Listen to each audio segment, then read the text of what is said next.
I'm Damien Fowler. And I'm Eileen Sliffering. And welcome to this edition of The Current Podcast. This week, we sit down with Jamie Richardson, VP of Marketing and Public Relations at White Castle, the 102-year-old brand that's been part of pop culture and a mainstay in American fast food since it was opened by founder Billy Ingram as a family business in 1921. It now operates around 342 U.S. locations. From the 2004 film Harold and Kumar Go to White Castle to making headlines for hosting weddings, White Castle manages to maintain its status as a pop culture icon while innovating in new areas like grocery and delivery.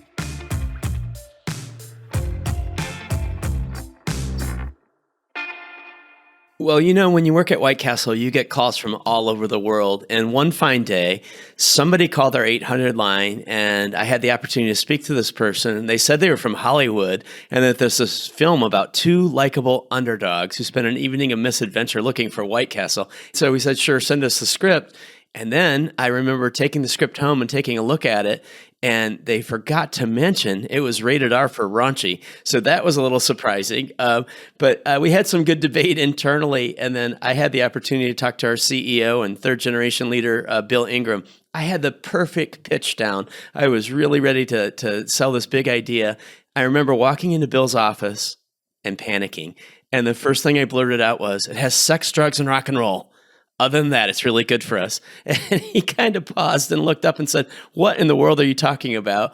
And when I told him a little bit more, he looked and said, "Well, as long as it doesn't make fun of our team members, I'm fine with it." So that's how the greatest film that never won an Academy Award, Harold and Kumar Go to White Castle, got greenlighted, thanks to Bill Ingram. That's great. It must have helped business. What would you say are other unique aspects of White Castle, whether it's like the menu, branding, or history, and how that contributes also to its ongoing presence in pop culture? I think for us, it's about being relevant and being resonant and having a reverence from where we've been, but also at the same time connecting with consumers today where they are. So certainly at the base of it all, it's about hot, tasty, affordable food, just like our founder, Billy Ingram, imagined at the very beginning. He really believed every family should be able to have an affordable evening out.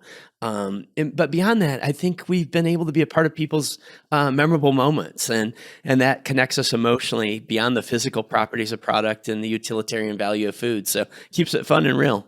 And you guys have like a lot of traditions when it comes to that, it seems. It seems to play a big role at White Castle, actually.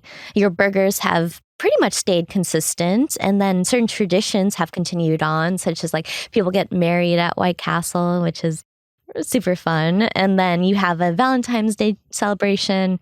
Now I believe in its 32nd year. Why is it important to continue traditions that consumers know and love?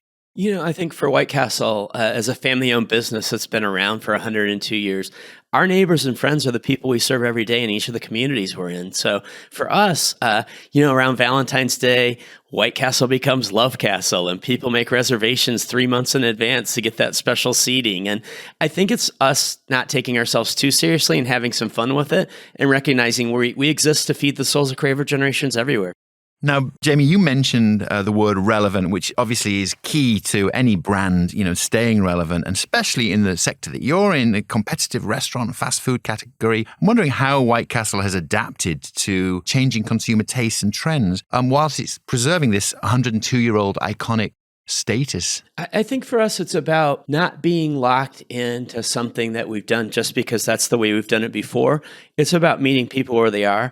And the best way to do that is ask good questions, listen intently, and then have that be the foundation for your actions. So we're big believers in consumer research. We're big believers in getting out and talking to the team members and talking with our customers, whether that's on the retail side of our business, where we sell sliders in the grocery store, or in our restaurants at the drive-thru or in the dining room. So for us, it's really about listening. And that might sound a little cliche, but we actively lean into it and treat it as a discipline and part of who we are. Our vision is feed the souls of craver generations everywhere. You can't do that if you don't know what people are hungry for. So that's a constant focus for us. And we learn and grow because needs and desires change as time goes on. You mentioned adding a grocery business as well as delivery options. Could you talk a little bit about how leaning into that consumer data played a role in that decision and adding that delivery option for White Castle? Absolutely. I think we saw that, especially as hot and tasty, affordable food became more available through delivery partnerships. It's something we leaned into early. So, hey, we're small in the grand scheme of things on the restaurant side. You know, we're a regional player. We have 342 restaurants. So we're not monolithic. We're not global. But in each of our neighborhoods, we want to be a big part of everyone's opportunity for great food. So when delivery came along, we quickly were able to forge great partnerships with all the different delivery partners. And we found our customers loved it. It was just one more way to be able to experience the crave. And they told us again and again that was something they wanted available to them. So it's great to be there 24/7, like most of our restaurants are. Having another option in terms of how to enjoy the food just seemed to make sense to us. And we're really happy we jumped in when we did, and we're continuing to grow and build that side of the business. And you mentioned market research. What are the types of consumer demographics that you research on that crave continuum? You know, that's interesting. The crave continuum is something we created or discovered is probably a better way to say it. So we created language around it, but in many ways, it is taking the traditional demographics and psychographics so many of us lean into as marketers and putting it into the super collider and smashing it to bits and starting over. So we've been able to build it really around behaviors. So it isn't purely just the demographics for us. It's about understanding two key things in terms of people's relationship to White Castle: their fandom and how frequently they visit us, so or purchase in the grocery store. So from that lens, we're able to understand where people are at in the continuum, from crave cautious at one end, for those souls we haven't connected to yet, but we will someday, to crave committed at the other end of the spectrum, with crave curious and crave casual in between. So it's been a really rich way for us to explore messaging. It's been a really rich way for us to explore media with all of our different agency partners in terms of how to get the right messages to the right people at the right time. Speaking about what you call cravers and the fandom around that, you've created really this whole culture around it. What is White Castle doing to continue to support and market this culture? And why is it important for a brand to have such a culture anyway? Well, I think purpose is what it all comes down to. So if you know why you exist, it makes it a lot more fun to invest your time and energy and talent towards creating something that's meant to last, that's meaningful. And when we discovered the strong emotional connection so many have with White Castle, we realized that that was gold, that you can spend a lot of money, you can come up with a lot of great ideas and things that look good on the chalkboard. But when you have something like that, that's such a great attribute to be able to connect with people in that way. So I think around that idea of craving, we understood there's language that unlocked how so many people felt. And as I mentioned earlier, that listening part really played a role in that. So we literally hired a trained psychologist to interview some of our biggest fans, and over and over and over again, one word, was echoed, and it was, I get a certain craving for them. I crave them late at night. I crave them at breakfast. And including one gentleman who told a story about taking White Castles on an airplane, and then he named one of our competitors. I won't say their name. And he said, "You never see anyone carrying that brand onto an airplane. Now do you?" Damn right. People love White Castle. Is that damn right that told us we were in the right direction? You know, we talk about meeting people where they are. And when it comes to this younger generation, often they're, across social media. How are you kind of thinking about your campaigns across all these different platforms that young people, are looking at, exploring, even gaming? Are any of those channels places where White Castle campaigns are kind of prominent? I think primarily it's the notion that we want to be as distinctive and as individualistic as this next generation of consumers is going to be and already is. And so for us, it's just knowing the place you're at. So don't try and make one size fits all. So don't try and take something that you posted on Facebook and turn it into a TikTok. Do it in a way that meets the viewer's expectations, that provides engagement, and candidly, entertainment, if you will, having fun with it. We are just in the midst of a really cool recipe contest where Adam Richman, the food beast, is serving as one of the judges, and encouraging people to have fun with the food. And it's not a selling message, it's an engagement message. And I think that part of it is really essential in terms of how you make those connections and make them authentic. I like that distinction. It's not a selling message, it's an engagement message. That's interesting. I also know that White Castle locations and how those are run play a big factor in creating a good business. White Castle founder Billy Ingram said, I believe happy employees make happy customers. Can you talk a little bit about that? So we are so fortunate as a family-owned business to have so many of our 10,000 team members who are really in it for the long haul. In fact, more than 1 in 4 have been with White Castle 10 years or more. And among our general managers for the restaurants, the average tenure is 21 years. So I think a few people retired last year, so we had a turnover rate of 3%. But it's really, really cool to see that engagement and that focus to the point where for the 3rd year in a row, we've been certified as a great place to work. We're the only fast food and food manufacturing business that's on that list. So it's really an honor in tough, demanding circumstances to know we're there with our team members in lockstep to help satisfy the crave any way we can every single day of the year. I want to ask you a little bit about the kind of nostalgic feel that White Castle has kind of created, and especially for different generations, and how you think about the different generations when it comes to your marketing. Yeah, I think for us, it's really about constancy of purpose. So we don't run away from the word nostalgia, but rather than it being evocative of times past, we want it to be in present tense. We want it to be something where that emotional reward is just as present today, even if it takes slightly different form than it did earlier. A big part of that is the great value we provide. In so many ways, in 1927, we were the first restaurant chain to say, hey, what if you came in and picked up your food and took it home? So we were the first restaurant that we've ever found that was offering carryout. And we started doing that by selling them by the sack. So you could get each individual hamburger in its own little carton and a sack of 10 to go. And later on, that led to the Crave case and then the Crave crate. And then for a brief time, the Crave pallet. But, it took us a little longer to make 7,000 burgers than we thought. So that's no longer on the menu. But if you call us, we'll take good care of you.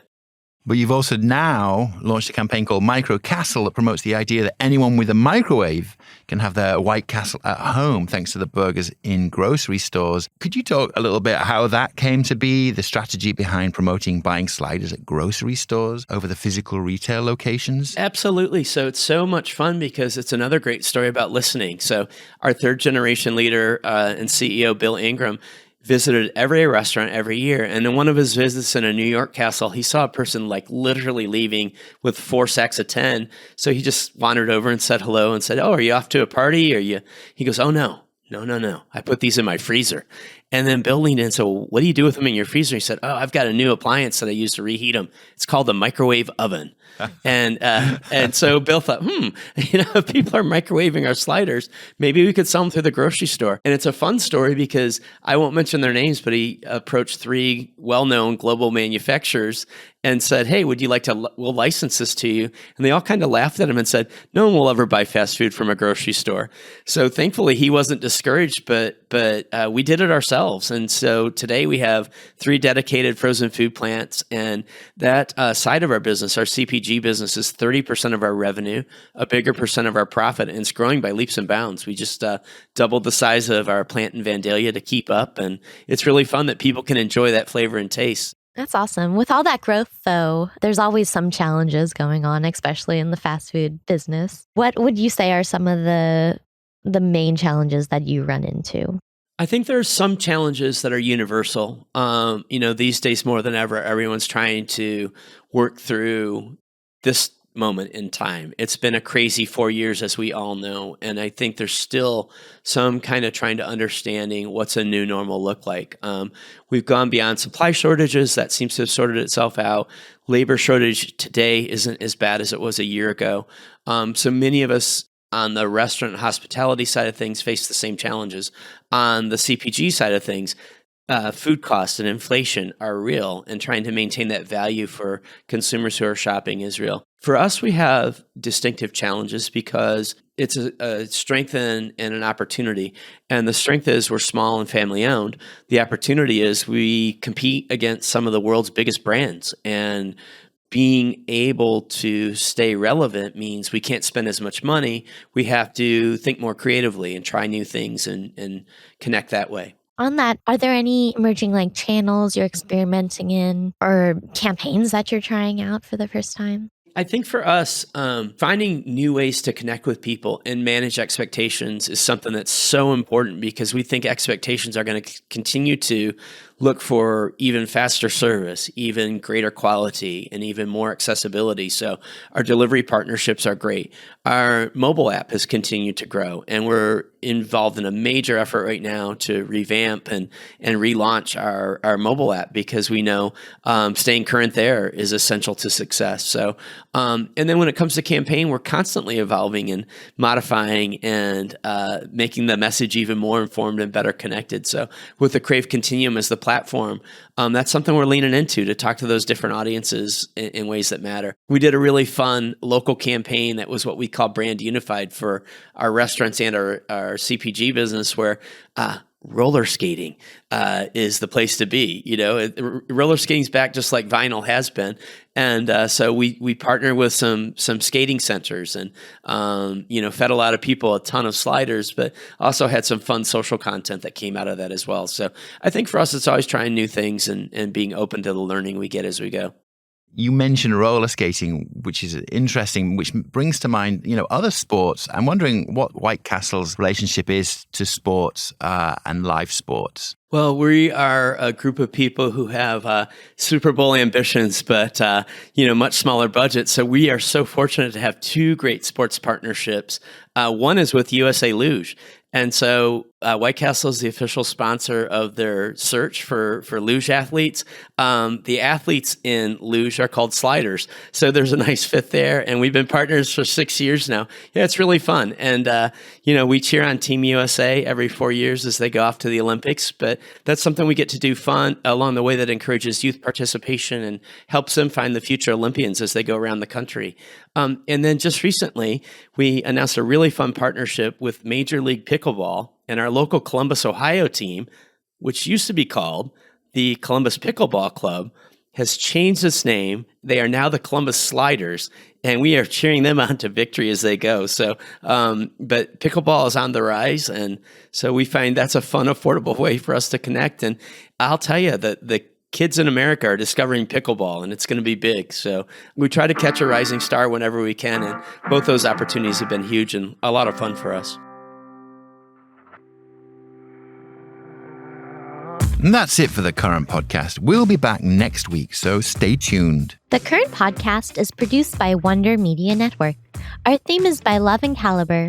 The Current team includes Chris Brooklier and Kat Vesey.